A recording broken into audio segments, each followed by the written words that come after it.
It is time for another Disclosure episode. My name is Shawn Boonstra. This is the flagship talk radio program from the good people at the Voice of Prophecy. I'm in studio today with my lovely and talented wife, Jean, my wife of 25 years. Can you believe it? Yeah, quarter century's gone by, and you look like a year's gone by, and I pretty much feel like a quarter century has gone by. You know what, is it? It's really hot in the studio, isn't it? It is. It's like, what did they do in the control room? Those people have turned it up to 8,000 degrees in there just to see me sweat, They or want what? to see you sweat, Shawn. It's awful in here. Is it hot, or is it just me? No, it's hot in here. The temperature is hot.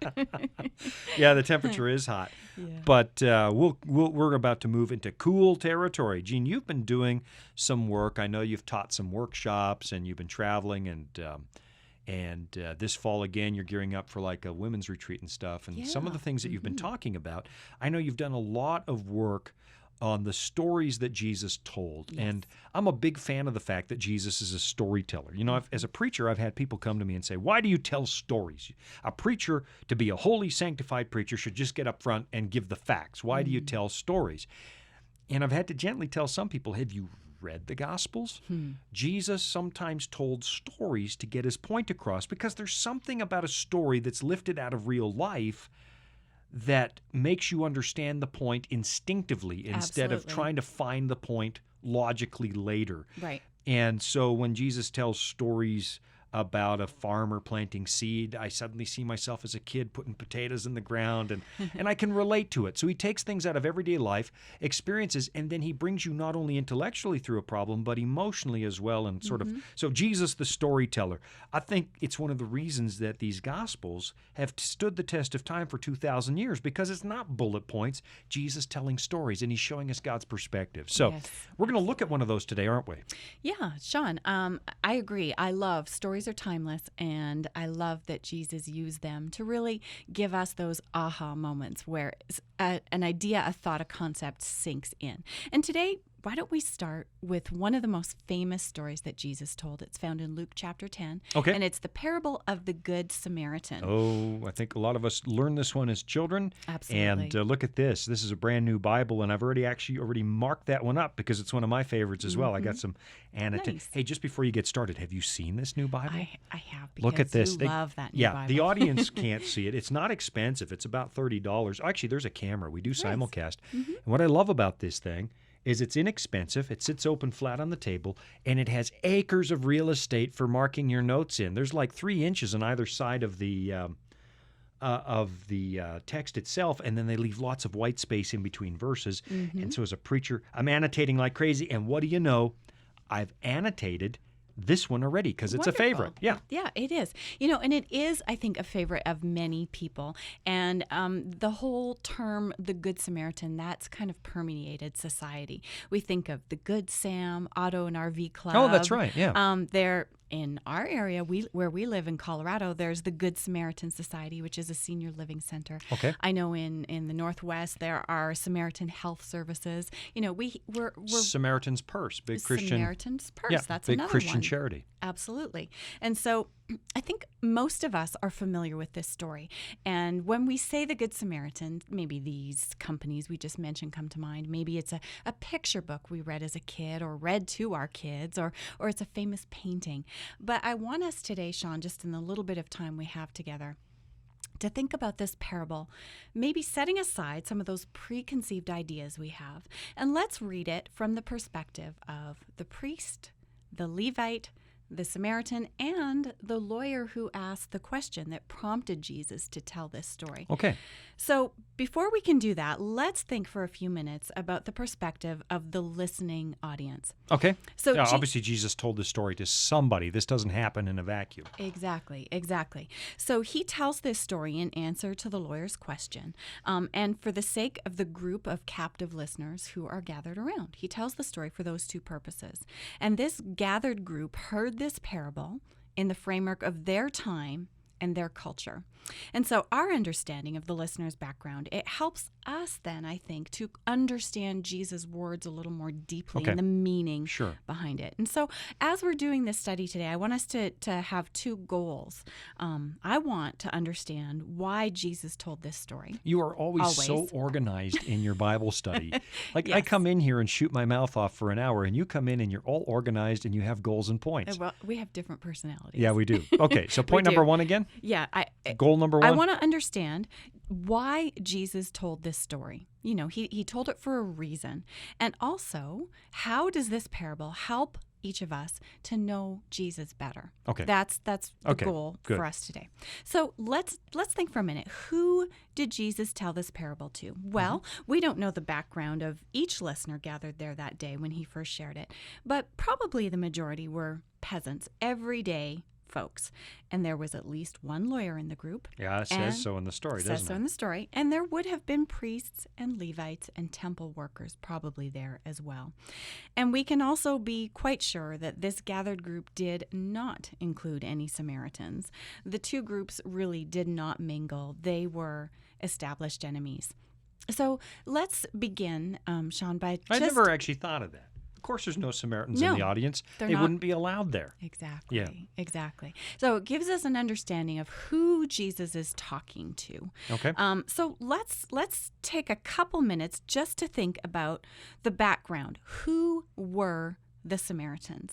Well, the city of Samaria was 42 miles north of Jerusalem. Not far. It's about the distance from here to the airport in Denver. Right. Yeah. Yeah, but when you're walking, that feels a lot farther. That would be a long walk. than when you're driving. Are you telling me I'm walking to the airport tomorrow? No, Okay. but that's a good idea. You just gave me a thought. But during the time of the divided kingdom, of course, between Israel and Judah, right. Samaria was the capital city of the northern kingdom. Right. Ahab was Israel. there, and yeah. Yeah. Yeah, Okay. so that's just a little history. So in the year 721 BC, the Assyrians, after many, many, many attempts, at last conquered Samaria. And the Israelite rulers and the people were exiled and they were taken captive. Right. And there was a void following that captivity. And in that void, when all those people left the city, Gentiles from the surrounding area sort of flooded in and filtered into Samaria. More than being flooded in and filtered in, some were planted there on purpose by the Assyrians to displace the Israelites. The ones that were left behind. Right. Yeah. To make sure that culture didn't take root again. It's like conquering nations did this all the time. That's why they would, well, this is rough, but frankly, they would violate the women and plant their own seed there. They're trying to make sure their culture displaces it so there's no rising up again. Yeah. And so the Assyrian kings actually sent people to Samaria. Some went there, hey, free land. Right. But others Vacant went there city. because they were sent to go and displace. Interesting. Yeah. Okay. Well, that kind of makes a little more sense then of what happened. When the exiles eventually returned, some of them eventually returned to Samaria, the city was totally different from the one their ancestors lived in. Some of the exiles stayed when they returned to Samaria. And, the city really became this almost unique place. It became a hodgepodge of all kinds of different religious backgrounds, cultures. The Jews intermarried with the Gentiles. And so Samaria became this unique cultural mixture of a place. And so the term Samaritan, that really grew to mean not just someone from Samaria, but that really came to mean someone from the area who was a part of this somewhat unique cultural mixture of belief systems. Right. The Samaritans were a hodgepodge. They held to some Jewish beliefs and a lot of Gentile, and it just was a little unclear. And so, to the Jews listening to Jesus' parable that were gathered around him, the Samaritan wasn't his brother. The Samaritan wasn't necessarily a Gentile. The Samaritan was somewhere in between. Hybrid's the perfect word. But there was one thing that was clear. The Samaritan was the enemy. in their mind. And at the time of Jesus, the Jews really were still reeling from an incident that happened fairly recently for them. During Passover, a group of Samaritans defiled the temple by scattering human bones in the temple court. I didn't know that story. Yeah. It happened just prior to when Jesus was sharing this parable. So they'd come down to Jerusalem. Yep. They had come down to Jerusalem. And back in 1936, a man by the name of Osterley, he made this observation about how he believed the Samaritans perceived this at the time of Jesus. This is what Osterley wrote. He said, quote, "The Samaritans were publicly cursed in the synagogues, and a petition was daily offered up, praying God that the Samaritans might not be partakers of eternal life." So this recent historical incident, this whole history, really meant that there was an animosity that was deep Well, you know between what's Jew and fascinating? Samaritan. In the century after Jesus, there was another prayer that was uttered where they'd have to curse the name of Christ so that Christians wouldn't feel comfortable and they could be identified in the synagogue because, of course, the early Christians were Christians. And so the early Christians were Jews, and to root them out, they'd have a public prayer that would curse Christ and curse Christians, and they wouldn't do it. Aha, caught you. Oh, interesting. That's true. That's neat to see that parallel. Yeah, and that change. Yeah. So, Shawn, that's a little bit of the background to how this group that's physically gathered around Jesus listening to the parable, how they thought, what their thought process was. So let's picture the scene. Jesus is in a place, and as often happened, a crowd has gathered. He sits, or perhaps he leans against a rock, and he answers questions and he shares encouragement. And in the crowd, there are the everyday folk, these individuals who likely prayed daily that the Samaritans would not be partakers of eternal life. But also in the crowd were Pharisees, priests, Levites, and a lawyer. Yeah, there's definitely a lawyer there. And this is how the parable in Luke 10, this is how it's introduced. Luke 10 and verse 25. Okay. And it says, "And behold, a certain lawyer stood up and tested him," being Jesus, saying, "Teacher, what shall I do to inherit eternal life?" And he said to him, "What is written in the law? What is your reading of it?" So he answered and said, "You shall love the Lord your God with all your heart, with all your soul, with all your strength, and with all your mind, and your neighbor as yourself." In verse 28. And he said to him, "You have answered rightly. Do this, and you will live." But he, the lawyer, wanting to justify himself, said to Jesus, "And who is my neighbor?" So the lawyer is sincere in asking his question. He stood up to test Jesus, but I believe that he was sincere. And my reason for believing that is first in the manner of his question. He stood to ask Jesus the question. Shawn, I don't know if you had any old school teachers back when you were a kid. I had a few that still wanted us. Yeah, when we would address the teacher, we stood beside our desk. I'd never noticed that detail before. It was a sign of respect, particularly in Middle Eastern culture back then and today. It was a gesture of respect to stand and ask. And again, there's another little clue here. He calls Jesus teacher. And so I believe he approaches Jesus with the intent of respect and out of a genuine desire to understand this. Well, you've answered a question for me, because when I read tested him, there's two kinds of things. You're trying to either humiliate Jesus so you don't have to accept what he's teaching, and he's just taking on the debate to prove how clever he is and overthrow this new teacher in town, prove how smart he is, or you're sincerely seeking and you have sincere questions. And so there's the music. So we're going to take a break, but he tested him, used a gesture of respect, stood up to ask the question. A lawyer in the audience. I got a brother who is a lawyer. This means there might be hope for him. There might be hope. There's lots of hope. Will lawyers be in the kingdom of heaven? Oh, yeah. Yeah, they will be in the kingdom of heaven. Yes, they will.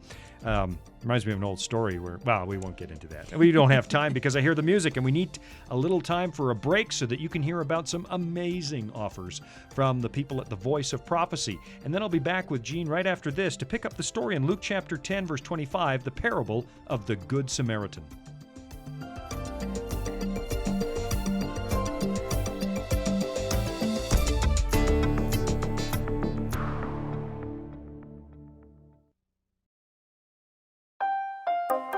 Are you searching for answers to life's toughest questions like, where is God when we suffer? Can I find real happiness? Or is there any hope for our chaotic world? The Discover Bible Guides will help you find the answers you're looking for. Visit us at BibleStudies.com or give us a call at 888-456-5600. 888-7933 for your free Discover Bible Guides. Study online on our secure website or have the free guides mailed right to your home. There is never a cost or obligation.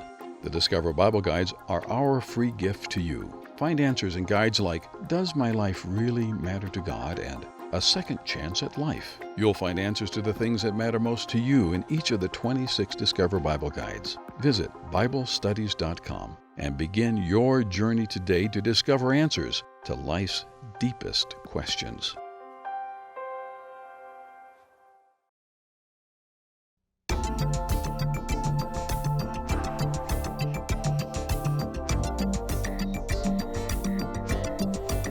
It is time for segment 2 of today's episode of Disclosure. My name is Shawn Boonstra, usually the host of this show, the Bible teacher, but today the Bible teacher is my wife, Jean, who's been doing some work in the parables of Jesus. This series is called Jesus the Storyteller.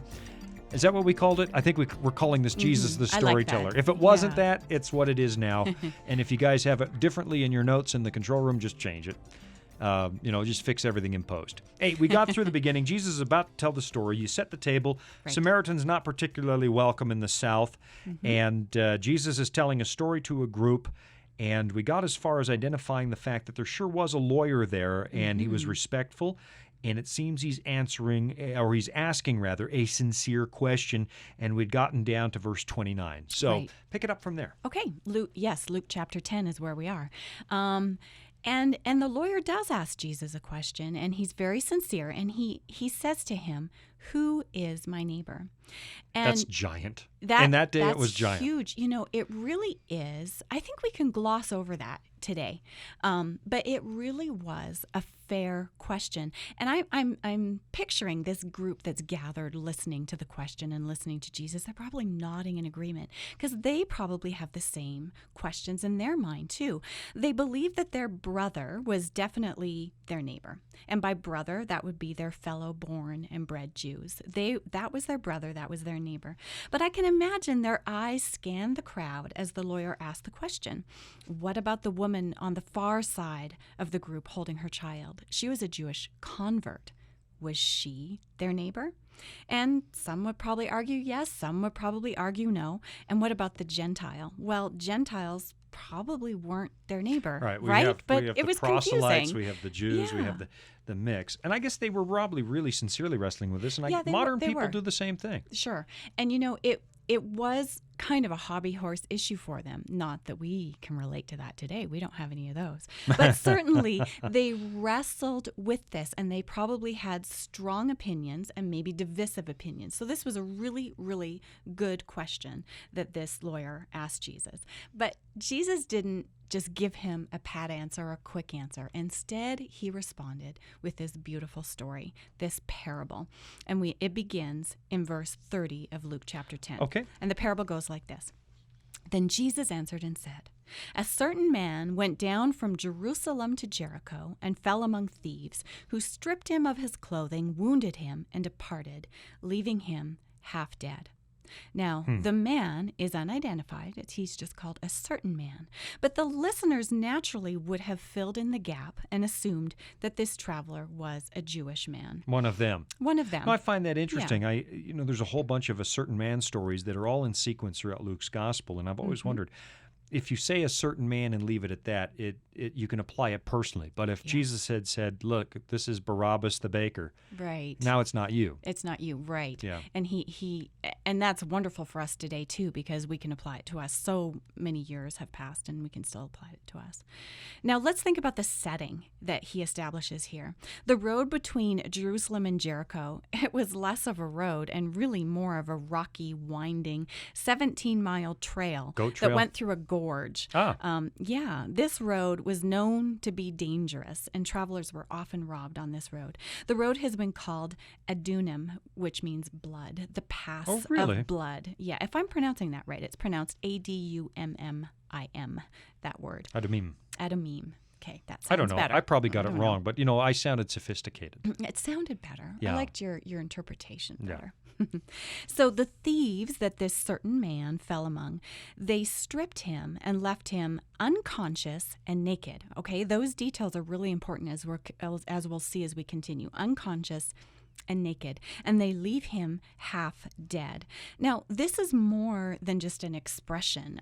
Kenneth Bailey, who wrote a book called Through Peasant Eyes, it's a really insightful book, Shawn, that I really enjoyed. He looks at the parables. Now you're trying to pronounce words all highfalutin. Adamim, No. parabel. That's what it sounded like. Yeah. I got parallels and parables. You're trying to combined. out-sophisticate me. Oh, don't I do that every day? Yeah. Come on. Oh, yeah, you do. You outclass me. There you go. You outclass me. But parabel. Yeah. So, blah. Now I'm going to You'll stumble never over get it that right. the whole program. You'll never get it right again. Bailey writes, looking at the parables from a Middle Eastern cultural perspective. He spent many years serving in the Middle East as a missionary. And so I appreciate his insights. And he tells us that half dead was not just an expression. The rabbis had various categories of death. And half dead was a specific category. It meant at the point of death. The category that followed it, according to the rabbis, was called one just expiring. And so this is So is that 3/4 dead then? We go half, 7/8, 3/4, 7/8, gone. But yeah, It's like watching your gas tank go down. Well, yeah, I guess they studied this in detail. No, maybe which the is guy interesting. who's one near dead is a quarter tank. We got a half dead and then a quarter and then empty. Yeah. There you go, Shawn. That may not be historical fact, folks. Please address your complaint letters to Shawn Boonstra, Box 999, Loveland, Colorado. But the point really is that this traveler is on the brink of death. Okay. He's in a bad, bad state. Now, of course, as this traveler is laying there on the side of the road, people begin to pass by. And the first to pass, we meet in Luke 10, verse 31, is a priest. Let's read it. Okay. Now, by chance, a certain priest came down that road, and when he saw him, he passed by on the other side. So what was the priest doing on this dangerous rocky trail? Well, he was probably just heading home from work. Many of the temple workers, which included priests and Levites in Jesus' time, they lived in Jericho, but they worked, of course, in Jerusalem while they served at the temple. And, because of his status in the community, the priest probably wasn't walking. He was likely riding a donkey. He wasn't walking that whole 17 miles through that dangerous territory. And the priest must have been looking forward, we can imagine, to returning home to his family when, in the midst of his journey, he happens upon this injured man. Now, this priest would have had an ethical dilemma. Should he stop and help, or should he continue home? Now, let's remember, this injured man is naked and he's unconscious. That meant that the priest and the subsequent other two travelers that would pass him by soon, none of these individuals could identify who this traveler was. There were only two ways of identifying him. It would have been by his clothing, his style of dress, and by his speech or his accent. Neither of those applied because he was naked and he was unconscious. So that's fascinating. Yeah, it's interesting, isn't it? And so he's this unidentified man laying there. And now, Shawn, I think we tend to think of the priest as being selfish, maybe arrogant, and that Jesus is taking a jab at the Pharisees who were in the crowd listening by mentioning that he did not stop. He didn't even really look. But for the priest, the decision to stop or not to stop, it wasn't necessarily as easy to make as we might imagine. Now, he didn't have an excuse not to stop. He did not make the right choice. That becomes obvious in the story that it does. He did the wrong thing. He did the wrong thing. But let's think from his perspective for a minute, all of the mental processes he would have gone through. He would have had to have sifted through all of this information. The injured man was possibly a Gentile. His clothing doesn't identify him as a Jew. And he also might have been dead. He was in such a state that ritually unclean. Exactly. And if he approached that man and touched him, the priest would have become ritually unclean. And that would have meant a lot of things. It would have meant he couldn't return home. Likely he just served for 2 weeks in the temple and he was on his way home. But he couldn't have gone home. Right. couldn't have seen his family, and if he couldn't have gone home and seen his family, he probably couldn't have provided for them either, because they would have relied on him to provide their food. It would have taken about a week for him to go back to the temple to be declared clean again. It would have been costly. I think of what it means for us today if we get a really bad flu bug or a cold and we're out for a week and we miss a week's pay from work. That's serious. That's something that, he would have been filtering all in the moment. But isn't there always a good reason to do the wrong thing? Oh, yeah. That's absolutely. And how many times have you crossed the street, honestly? A block ahead, there's a homeless guy begging, and it'll just be so much easier to cross the street here because I'm going to do it in 2 blocks anyway. Absolutely. We're pretty good at justifying. Yeah. Have I ever crossed the street? I'd be lying if I said no. Yeah. Have you ever avoided someone because they were sick and they might give you their cold or their flu? Yeah, absolutely. Of course. You included. Me included. Yeah. In our house, we go to the guest room if you're sick. Yeah, definitely. Yep. And yes, I believe that's not accidental, the way Jesus sets up this parable. He wants us to see that although he made the wrong choice and he didn't have an excuse, we do that too. Sure we do. We certainly do that. Well, that's the thing about stories. If you really want to understand the story, you have to put yourself in the story and look at Jesus from the position of the characters in the story if you want to understand who he is. Definitely. Yeah. Definitely. All right. The next person to travel, Shawn, would you read verse 32? 32. Luke 10 Likewise, a Levite, when he arrived at the place, came and looked and passed by on the other side. All right. So the Levite takes it a tiny step further. Yeah, a little bit better. He looks. But let's remember the setting. It's a rocky trail that descended through a gorge. The road was dangerous. And, those traveling it would have had a heightened sense of alertness, as you do when you're somewhere unusual, somewhere dangerous. Me going to the grocery store at noon versus me going to the grocery store at midnight, I have a totally different awareness of my surroundings. And the Levite was very likely, therefore, aware of the priest who was traveling ahead of him on the road. And he would have known that the priest didn't stop and help the injured man. Now, the Levite was of a lower rank than the priest. Right. Not the same duties, but still tied to the temple. Yeah, still temple worker, but slightly down the chain. Likely he traveled by foot. He, therefore, was less equipped to actually help this injured man. It would be much more difficult to carry him on his back down the rocky road. And yet the Levite did engage just a tiny bit further. He looked at the man. His conscience was pricked. The Levite also wasn't under the same restrictions as the priest was as far as ritual uncleanness. I find this very interesting. J. Jeremias writes that the Levite was only required to observe ritual cleanliness in the course of the cultic activities. What does that mean? That means when he's serving in the temple. When he's got his course in the temple. Yeah, right. Exactly. And so if he had stopped to help, it wouldn't have cost him as much, both financially and time-wise, and with the stigma.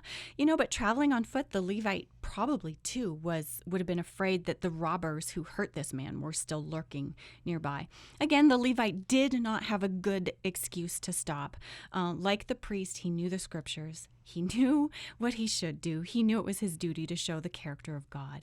And yet, he may have walked to the other side of the road because of the priest's example. If he stopped when his superior did not, it would have made the priest look bad. Perhaps that was part of his thought process. Well, his rationalizations. Yeah. I think these are which all we rationalizations all do too. too. Absolutely. Yeah. So we've had an injured man and we've had now two temple workers pass by and not help. Here's the pattern that's showing up. Maybe you're going to get there or not. But here are people that are perceived to be closer to God, doing the wrong thing, but the more they're perceived to be further away from God by the culture, the more they start drifting toward the right thing, it seems. Yeah. Did I blow it? Did I twist? No, it's all right. Okay. All right. So I hear the music, and if I just ruin the next half of the show, well, then I'll just leave the studio and you finish up. But I actually had written that in the margin of my Bible. And the priest, closer, does more the wrong thing. The Levite, a little down the chain, does closer to the right thing. Okay, that's the music. 5 seconds to the break, so I better clam it up, and we'll be back in a minute with more of the Good Samaritan.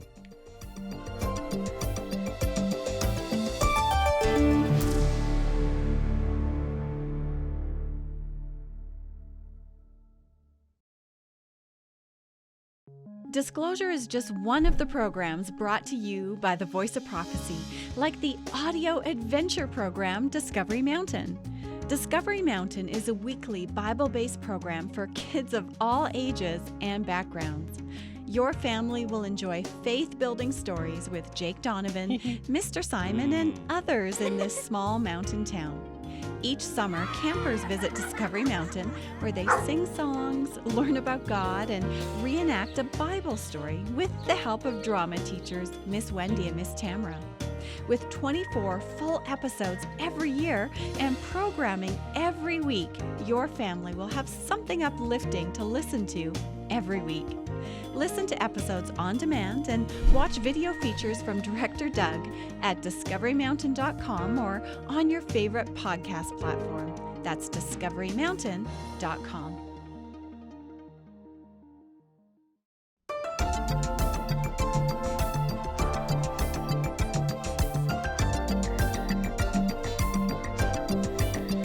It is time for segment 3 on today's episode of Disclosure. During the break, Jean, I ran outside and demanded more air conditioning. What is it, like 65 in here? That's like a sauna. It's toasty. 65 definitely. is too. 60 is the ideal temperature. Don't you think when we get to the Earth made new, it's going to be 60 degrees? I hope it's a little warmer than No, that. 60's perfect. No. Even 50 would be good. No. But if it's like this, I'm going to sleep through eternity. I'm just going to be Makes you sleeping sleepy. and be a little bit clammy and sweaty. Want to give me a hug? No. No, I didn't think so. All right. Well, listen, we are on character 3 in Jesus' story. We've covered the priest. We've hit the Levite. Well, we didn't hit the Levite. We talked about the Levite. Right. And I actually see them running for the thermostat out there. I see Ruben adjusting the air conditioning. It's okay, Ruben. By the time it kicks in, the show's over, man. Yeah. Way too late to save your job, brother. It really is. Poor Ruben. But we've got one more character to go here. Yes. So we are looking at Luke chapter 10 and the parable of the Good Samaritan. So yes, the priest passed by the injured man, didn't help. The Levite passed by. Now here's the plot twist that Jesus gives us. Shawn, would you read Luke 10:33 verses 33 to 35? Yeah, please? it's a good thing I brought my eyeglasses because as much as I love this Bible, it's 9-point font. It's tiny, I know. And I don't know how those do of you it. who are in your 20s are laughing at me, but just wait. Oh, It's yeah. coming. You won't be Catches able up to with you. read. Mhm. Okay, verse 33. To 35. But a certain Samaritan, as he journeyed, came where he was. And when he saw him, he had compassion. Do I keep going? Yeah, through 35. Okay, so he went to him and bandaged his wounds, pouring on oil and wine. And he set him on his own animal, brought him to an inn, and took care of him. On the next day, when he departed, he took out 2 denarii, gave them to the innkeeper, and said to him, "Take care of him, and whatever more you spend, when I come again, I will repay you." Thank you. So the Samaritan man was either traveling the same direction as the priest and the Levite, therefore he was also most likely aware of these men traveling ahead of him, or alternately he was traveling the opposite direction, and therefore he would have known for certain that these 2 men passed by the injured man and did not help him. But the Samaritan saw the traveler at the side of the road. No clothing, no speech to identify him. But it was more likely, given the setting, that this man was a Jew than a Samaritan. It was more probable that he was his enemy. And yet, the Samaritan stopped. He didn't see Jew or Gentile. He simply saw a human who needed help. He saw him and he had compassion. Now, the Greek word used for compassion in, where was it? Verse 33 that you read, Shawn. That word in Greek is splagnidzomai. And this word literally means... Say that 5 times fast. Splagnidzomai. I had to practice it because it's spelled completely differently than how it's pronounced, but that's how it's pronounced.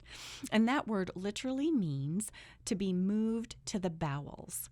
Now, bowels were thought in that time and in, the seat of emotion. Yeah, that's where pity and love resided. You know, it's not so crazy for us today because we talk about having a gut reaction to things, don't we? Gut reaction, not only that, sometimes when you're deeply nervous, I won't get into too much detail, but it's definitely the gut that gets affected. Where your I can see why people reside. I can see why people would do that because it's not uncommon to have a little how do I put this? A little gastric distress. With anxiety. With anxiety. Yeah.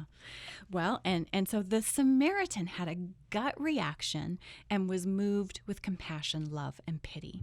And the Samaritan responded by doing the two things that the priest and the Levite certainly could have done. He provided first aid. The Levite could have done this without even risking becoming unclean. The Samaritan bandaged the man's wounds, and he soothed the skin with olive oil. And then he applied the wine to disinfect them. Now, the oil and the wine were not only the standard first aid treatment of the day, but of course, Shawn, you know this, they were used in the temple service, weren't Yes, they were, absolutely. Which is interesting because the priest and the Levite certainly had those two elements on their person and could have assisted, but it was the Samaritan that offered this sacrificial service here on the side of the road to his enemy. Fascinating. And after treating his wounds, the Levite did what the priest could have. The Samaritan did what the priest could have. He set the injured man on his own animal. Doesn't say what animals, probably a donkey, and carried him to safety. Now, we aren't told, but again, we can make some assumptions that the listeners probably would have made, that the Samaritan took this man down to Jericho, because that's where most of the individuals lived, was in Jericho, who served up in Jerusalem. Doesn't say it, but that's a pretty good assumption. Pretty safe assumption. That's where the inns would have been. So the Samaritan took this traveler back to what was probably the traveler's home city. This meant taking him to safety and security. But for the Samaritan, it meant that he was putting himself at great risk. Let's think for a minute in today's day and age what that would look like.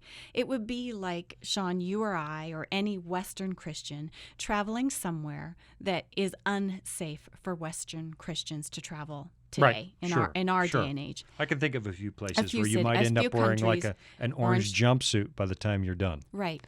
And not places we generally travel to. I go there freely. You would. Yeah, I go. But you're kind of unique. But let's imagine you or someone else very brave like you is on one of these dangerous journeys, and you come across an injured man.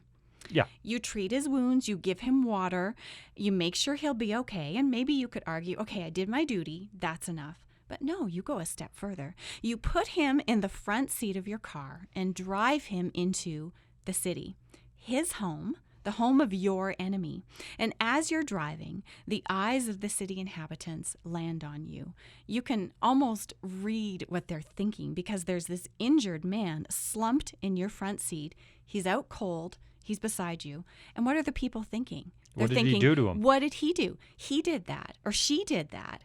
A safe assumption. But ignoring that, you press on. You arrive at a hotel and you carry this man inside. Now, again, you can say, okay, I did my duty. You could prop him up in a comfortable chair in the lobby and take off before you're recognized or there's any dangerous. But no, you go a step further. You engage with the hotel clerk. You ask for a room. You pay for it. You go up to the room to help this injured person. And even now, when you potentially could still escape that enemy city with your anonymity intact, you promise to return. And when you return, those individuals, your enemies, know that you are returning. So you have given up any anonymity, any chance of protecting your safety. You risk everything for this stranger. And that's essentially what the Samaritan did for this injured man by taking him to an inn in Jericho. Wow. Yeah. So the Samaritan leaves the traveler at the inn, and we don't know how long he's there recovering. We don't know if he, the injured man ever met this good Samaritan who helped him, if he was ever able to thank him. But what we do know is that this long parable was an answer to the lawyer's question, and it was just what the man apparently needed to hear. Jesus asked the lawyer one last question. And here's how the lawyer responds. Luke 10. Would you read it again for us? Verses 36 and 37, right. Please. So which of these three, this is Jesus speaking, which of these three do you think was neighbor to him who fell among the thieves? And he said, he who showed mercy on him. Yeah. And then Jesus said to him, go and do likewise. And so the lawyer received his answer to his, what I believe was a very sincere question. The lawyer's heart was touched, and yet did you notice, even in answering Jesus, he couldn't say Samaritan. He said instead, he who showed mercy on him. Couldn't bring himself to say it. Couldn't bring himself to put the name on the individual who showed mercy. Jesus responds positively. He affirms the lawyer's answer, and he says, go and do likewise. Go and be the kind of neighbor that the Samaritan was. Well, I hear something else in what Jesus says there, go and do likewise. Mm-hmm. Here's a lawyer asking the question. You've made reference to the fact that back in the first century, they debated these fine points of their practice. Right. And so they've analyzed this particular question to death. We know historically they talked about who is my neighbor, where's the line? Because they had an obligation to take care of their neighbor. They knew that from the Old Testament scriptures. Yes. But where's that line? And when Jesus says go and do, he's essentially said, would you stop analyzing it and just go do it? Good, just do it and analyze it later. You know, after you've taken care of these people, you have the liberty to come back here. I mean, that's not what it says, but that's what I hear Jesus saying is like, would you do it, please, and quit? And how often do we as Christians sit there analyzing everything to death, but we don't actually do what Christ asks us to do? Absolutely. We can debate and not take any action. We can even create plans and ideas and not take action. And I agree with you. He's really motivating them and pushing them into the direction of doing the right thing. You made a comment, Shawn, about how they love to debate, and this was a hobby horse issue. Yeah. So there's a first, almost a contemporary of Jesus. He was a little bit earlier, a Jewish scribe, Ben Sirach. Am I saying that right? Yep. Sirach, okay. He wrote something. It's in one of the apocryphal books of the Bible, but it's good history. It gives us an idea of how the listeners thought during this time. And let me just share this with you. It's about 7 sentences. He wrote, "Do good to the devout, and you will be repaid. If not by them, certainly by the Most High. Give to the devout. Do not help the sinner. Do good to the humble, but do not give to the ungodly. Hold back their bread, and do not give it to them. For by means of it they might subdue you. Then you will receive twice as much evil for all the good you have done to them. For the Most High also hates sinners and will inflict punishment on the ungodly. Give to the one who is good, but do not help the sinner."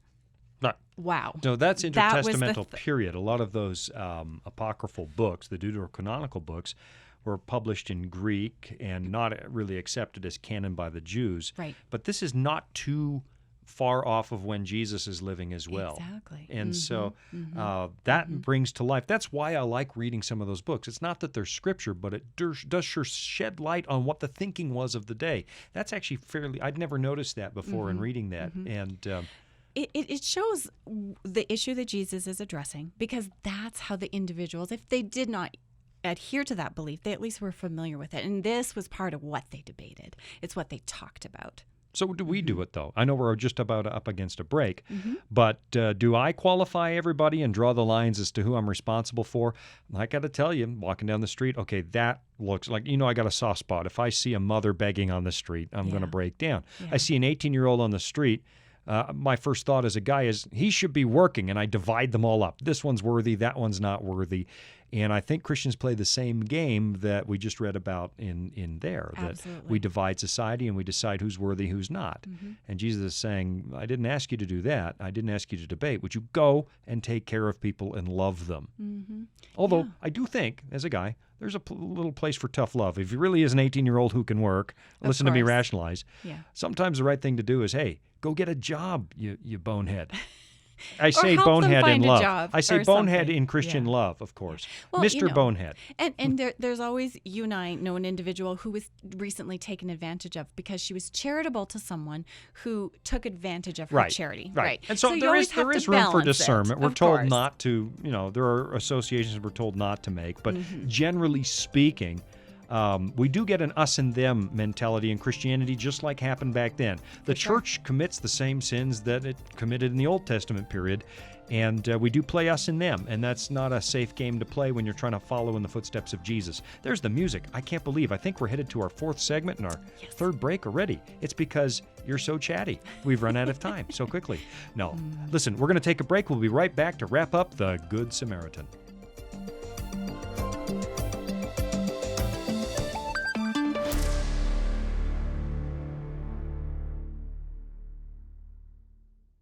Are you searching for answers to life's toughest questions? Like, where is God when we suffer? Can I find real happiness? Or is there any hope for our chaotic world? The Discover Bible Guides will help you find the answers that you're looking for. Visit us at BibleStudies.com or give us a call at 888-456-7933 for your free Discover Bible Guides. Study online on our secure website or have the free guides mailed right to your home. There is never a cost or obligation. The Discover Bible Guides are our free gift to you. Find answers in guides like Does My Life Really Matter to God? And A Second Chance at Life. You'll find answers to the things that matter the most to you. Visit BibleStudies.com and begin your journey today to discover answers to life's deepest questions.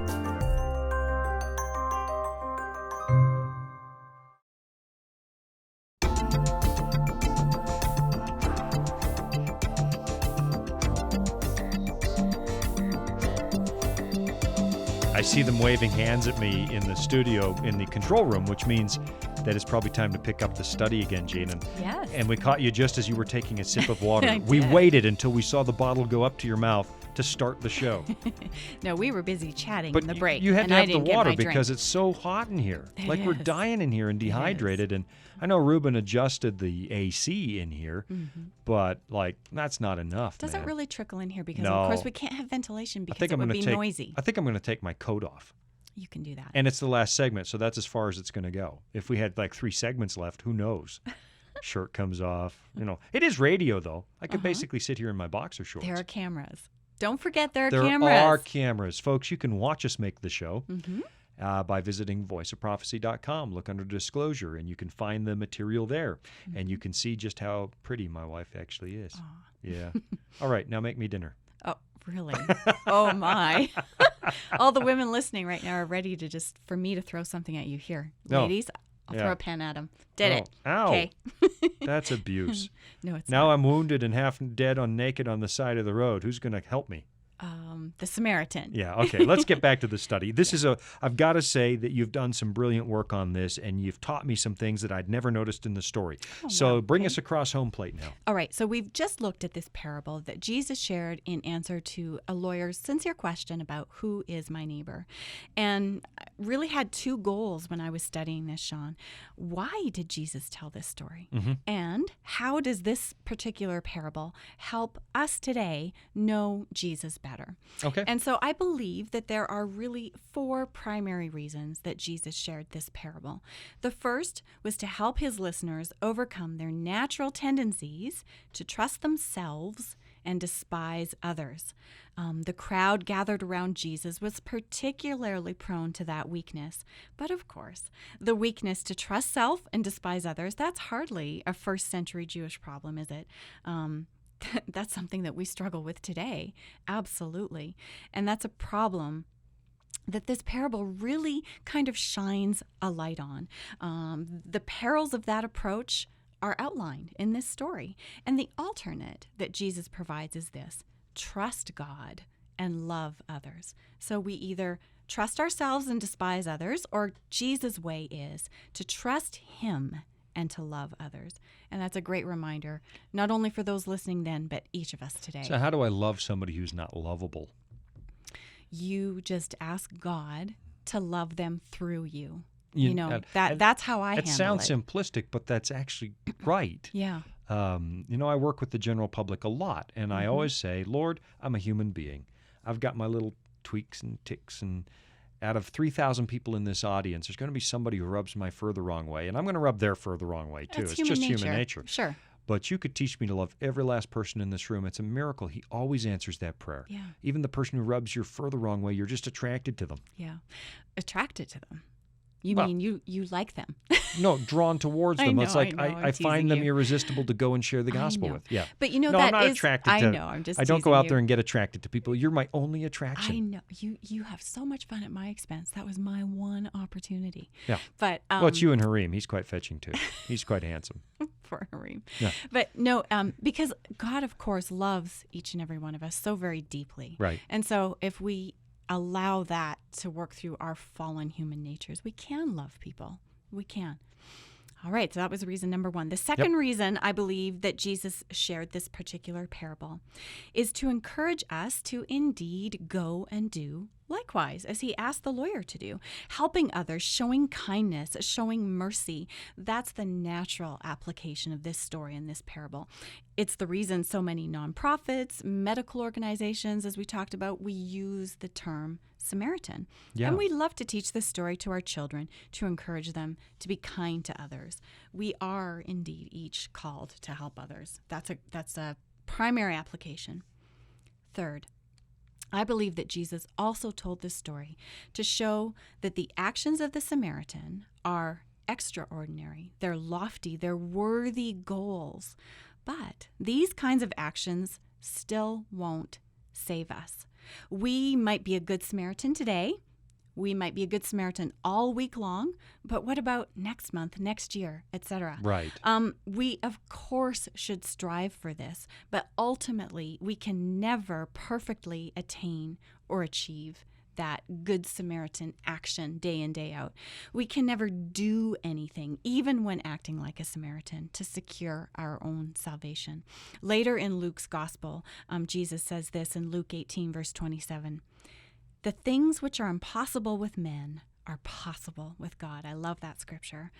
And the lawyer, the people gathered at Jesus' feet, us today, none of us can be a good Samaritan perfectly. But Shawn, here's the difference. Jesus can, and he did. In this sinful world, we are wounded. We are unable to stand up. We're the half dead. Yeah, we can't carry ourselves to safety. And so God, in mercy, he sent Jesus to us.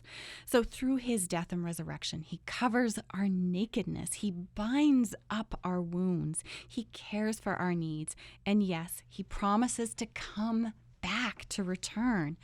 He wasn't obligated to save us, but Jesus wanted his listeners then and now to know that there is still a way of salvation in spite of our shortcomings.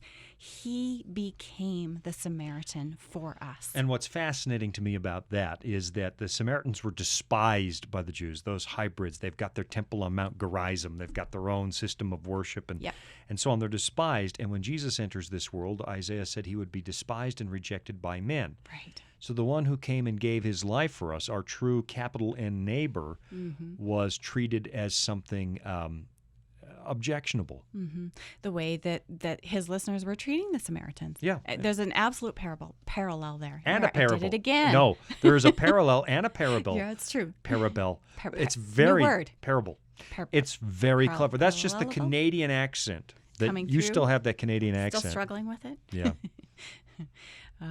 All right. And there is one more primary reason that Jesus shared this parable of the Good Samaritan. He shared it to finally and definitively answer that question, although we still debate it. But he did answer it definitively. Who is my neighbor? Our neighbor is simply, it's easy. It's every single human. This parable shows us the alternative to racism, the alternative to prejudice. These were not just first century Jewish hobby horse issues. We still need to be reminded and to see each other as fellow humans. Quite simply, when it's all boiled down, we are fellow humans, each of us in need of a Savior. Yeah. Well, and I'm looking at this. There's a rationalization that pops into my mind. Look, the neighbor is the one who did something nice for me. That's my neighbor. And yet you know that Jesus' command is go love each other as I have loved you. Right. And so you're right. And I just want to, rationalizations. There are so many, and lawyers are good at rationalizations. It's their living. It's their job. It's their living. But so are Christians good at rationalizations. We're brilliant at it, if I can use the word brilliant, or clever. We're clever at it. But again, Jesus is saying, would you just go out there and do this, please? Yeah, quit overthinking it. Quit debating it. Just do what I'm asking you to do. He's not actually asking, who's your neighbor? Who's the one who's nice to you? He's saying, would you please go and be the neighbor? Exactly. Be the neighbor. And he is that perfect example for us by being that neighbor, capital N neighbor, as you described it, himself. So what Jesus is saying is, you're sitting here debating who is my neighbor, and the fact is you haven't been one yourself. Exactly. Would you please go be the neighbor? There you go. Stop. You're having the wrong argument, essentially. Yeah. Wow. So the final takeaway: how does this parable help me each of us to know Jesus better? Well, there are so many things. We've discussed a lot of them that help us to get to know Jesus better from this parable. But here's the biggest one that I want us to take away from the study. Jesus, and I've said it already, but it's worth repeating, Jesus is the Good Samaritan. And here in this parable, we see kind of a little snapshot of how he perceives his ministry to us. We have a glimpse here into the mind of God, of his plan for our salvation from his perspective. We have a picture of his mission, of his role to each of us. Remember that Greek word for compassion, Yeah, absolutely. splagnidzomai, Wow. which again literally I can't believe you pulled means- it off again. You should see my notes. I have it written out. Oh, you wrote it out. phonetically. Yeah, you wrote it out. Splagnidzomai, because it's spelt with a anyway. Yeah. So this word literally means to be moved to the bowels, as we said. And in Luke 10, it was used to refer to the actions of the Samaritan. That's where that word was used in that particular verse to mean the actions of the Samaritan. And in multiple places in Scripture, this very word, splagnidzomai, is also used to describe Jesus' compassion. Here are just a couple of examples. Oh, I thought of one already, but go ahead. Okay. When Jesus heals the two blind men outside of Jericho, that's found in Matthew 20:34. This is what it says, that verse. So Jesus had compassion, splagnidzomai, and touched their eyes. And immediately their eyes received sight, and they followed him. So that's an example of his compassion. And then when he heals the man with leprosy, that's in Mark 1:41. Then Jesus, moved with compassion, splagnidzomai, stretched out his hand and touched him and said to him, I am willing, be cleansed. Now, here's what I love about that. You mentioned earlier that had the priest gone over and touched a guy and he happened to be dead, Right. he'd be ritually unclean. If Jesus touches the leper, he's ritually unclean, but he doesn't care. He cuts through that and says people are more important, and he touches a man who hasn't been touched in years. Yeah. Imagine the emotional release of having human contact for the first time. Absolutely. And so Jesus touches the unclean, just like the Samaritan considered unclean, goes and ministers to that. It doesn't care. If I'm declared unclean, I got to save this guy. And there's Jesus. If I'm rejected and despised, I'm coming anyway.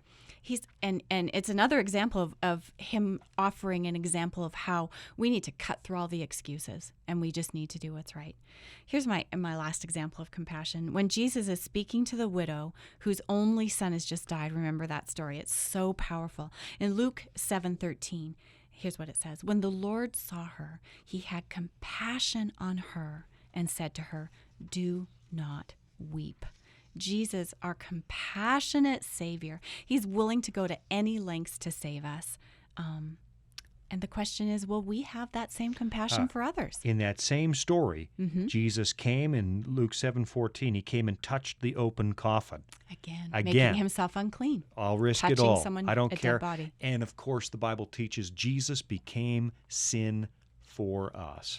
And cursed is everyone who hangs on a tree. He takes the curse. I don't care. I'll be unclean. I'll take everybody's uncleanness on me if it means that I can raise you from the dead. Oh, amen. Yeah. Amen. That's our loving, compassionate It's, Jesus, it's our interesting that Savior. those other compassion stories also have the potential of touching an unclean dead body. Yeah. I Yeah, think that there's is more here to interesting. mind. You've given me a lot to think about, more to study. Thought I knew the story, but you've given me some new stuff and a brand new Greek word. Yay. Splagnidzomai. Word of the day. That's almost like a Sesame Street episode. Today's episode is brought to you by the word splagnidzomai. Good Now luck watch, spelling we're it. going to get a letter from a Greek scholar saying you just aren't pronouncing that right. That's very possibly true because At all. my source was the internet. So I could be wrong. Well, that's completely reliable then. Completely No, reliable. I think it is. I think it's accurate. I'll look it up later. Yeah. Jean, wonderful story.